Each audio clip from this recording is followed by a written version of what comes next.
Alright, so meron tayong movie review and sabay ko nga back to back to back to back. So ang ating movie review ngayon is yung movie ni Ma'am Christine Reyes and Sir Baron Geisler, and that is Dearly Beloved. If tama yung aking pagkaalala ng title. And di ko lang alam kung sa Netflix na siya napalabas, pero sa Netflix ko siya napanood. And the movie is napaka-timely. It shows the complication sa isang ganong klaseng situation. Yun na lang sabihin ko. And though syempre ang pinopromote natin is talagang walang hiwalayan, wala annulment syempre. Pero we cannot remove din the reality na meron na talaga mga ganong complications sa buhay. Kaya nga, pag may mga estudyante ako sa mga bata, it's really, and even if may mga kausap akong mga binata, dalaga, lagi kong ini-emphasize na bago kayo pumasok sa isang relasyon, napaka-importante nga na makilala nyo yung tao. Sa panahon kasi ngayon, actually, dati rin naman, yung mga speed dating na yan. Hindi nawawala kasi yung pundasyon ng friendship eh. And para sa akin napaka-importante talaga ng pundasyon ng friendship, lalo na yung pundasyon ng relasyon nyo sa Diyos.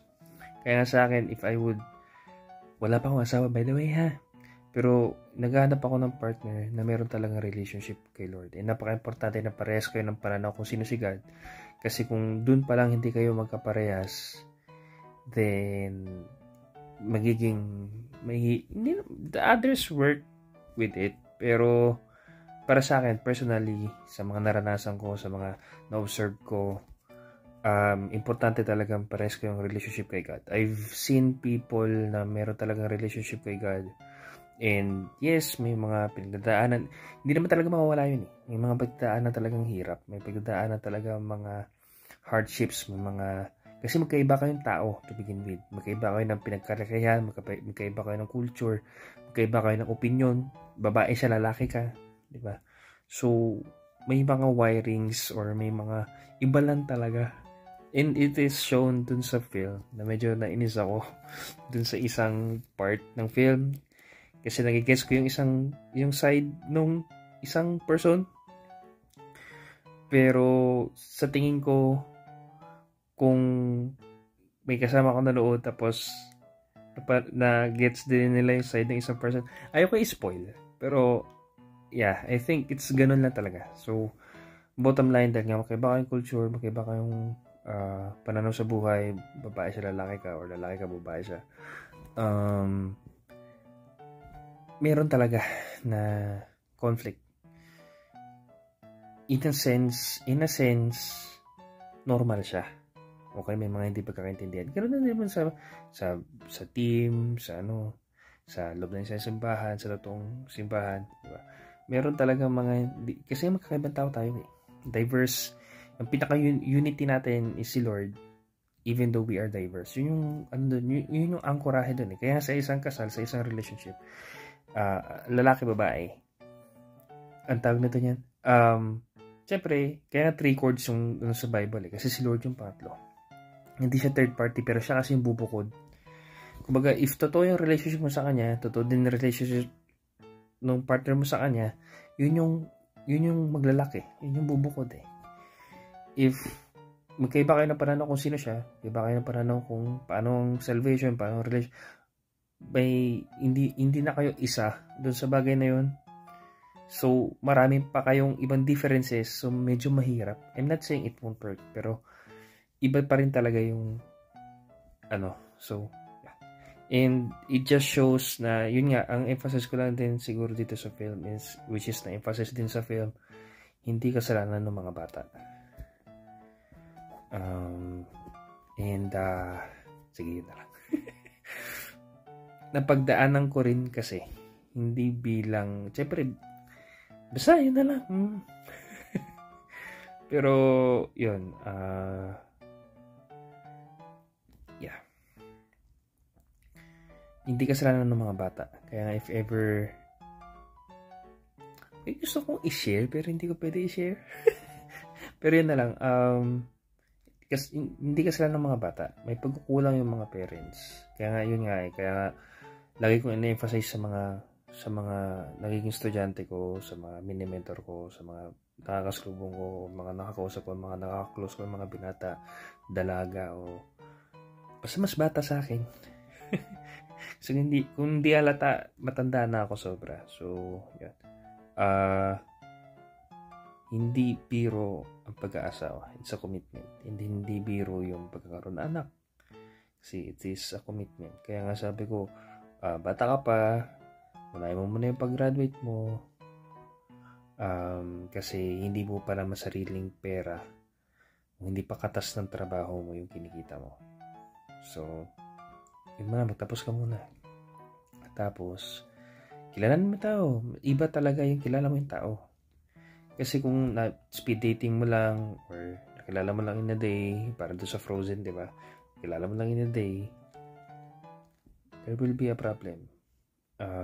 Hindi mo pa lubusang kilala yung tao, hindi mo pa alam yung background ng tao, hindi mo pa alam yung family background ng tao, kung gusto yung family nila, kung may problema din ba sa pamilya nila, na may gulo din ba sa family nila, gusto mo ba maging part ng family na yun, diba? Kasi when kinasal kayo, full package yan. Hindi lang yung charm niya, hindi lang yung ganda niya or gwapo niya, or hindi lang yung good sides eh. Minahal mo yung tao buo, wala namang perfectong tao eh. Imperfection din. Masasalo mo din yun. Pati dun din, yung sa complication ng relationship niya sa family niya. So, yun. And yun nga, kaya nga sabi ko, si Lord yung bubukod. Kaya ganun kaya importante. Kilala mo yung tao, pares kayo nag-grow kay God, napaka-importante. Communication is very important. Though, yun nga, makaiba kasi tayo ng wirings eh. Kaya nga, may verse na let your yes be yes and your no be no. Kaya medyo mahirap minsan pag walang communication eh. Which is mapapakita dito sa film. Napaka-importante ng communication. Napaka-importante nag-uusap. Hindi yung... Pero, complicated lang kasi talaga minsan. Yun na lang masasabi ko na may yes na no, na yes, na hirap yan. Kaya ako, gano'n na talaga. Pero, ako yung tao na, sige, sabihin mo sana ang problema. Ayusin natin. Huwag na natin paligoy-ligoy pa, huwag na natin pag-anuhin pa, pero nga minsan nga, magulo na talaga. Pero, yun, suyo, patience, at saka yan. And yan, sharing na naman ako. Pero bottom line, yeah, it just shows gano'n ka-importante yung paghahanda. Nandiyan, commitment yan. Saka, yung relationship kay God, pinaka-importante. Sa film naman, so yung movie review to, di ba? Sa film, kaya ako na-share kasi sobrang na-apektuhan ako sa film. And bihira yung ganitong film kasi medyo hindi naman na siya tabu ngayon yung topic, pero yeah, naayon sa panahon at oras. And it could have been more emphasized yung mga bagay-bagay. This is character development well done. Para sa akin. It's a character development well done. May mga part lang na shaking yung camera. May part na tama kasi they use it as cinematography na okay, tension, okay, yung music, okay, iba. Pero may part sa unang part na hindi ko alam bakit. Pero shaking lang talaga yung camera. It's good to see these actors and actresses. Magagaling talaga sila. Lalo na yung mga bata, child actor. Lalo na yung si Althea ba yun? Lagi kong sinusubaybayan yun. Pati si Baron. Sir Baron. I didn't expect yung ibang artista na doon. But magaling sila. Magaling talaga sila. And it's good. It's a very good film. I can give it... siguro para sa akin, I can give it an 8 as well. Pero para sa akin, it's a good film. Meron na lang akong isa or dalawang backlog na hindi ko pa napapanood, pero yun lang. Pero yun, just an advice din. Huwag niyong madaliin pagdating sa marriage. Kasi hindi biro yun.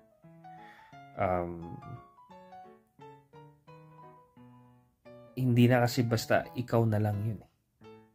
ikaw sa kapartner mo being one. So, you need to understand lagi yung partner mo. And also, at the same time, hindi lang kayo ng partner mo yun, pati mga bata. Lalo na kung gusto nyo magkaanak or mag-ampon. Diba? So, it's very complicated. Kung sanay ka or hindi mo pa naranasan magbuhay binata, magbuhay dalaga, or hindi ka pa wag.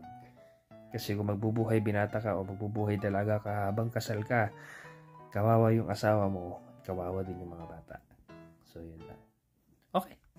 As always, gunong ko kay God, be led by God in all things, kasi talaga na sa Bible yung mga, ano ba yung ganito? Parang ganyan. Paano ba dapat mabuhay? Kasi yung parang pinaka-user's manual natin.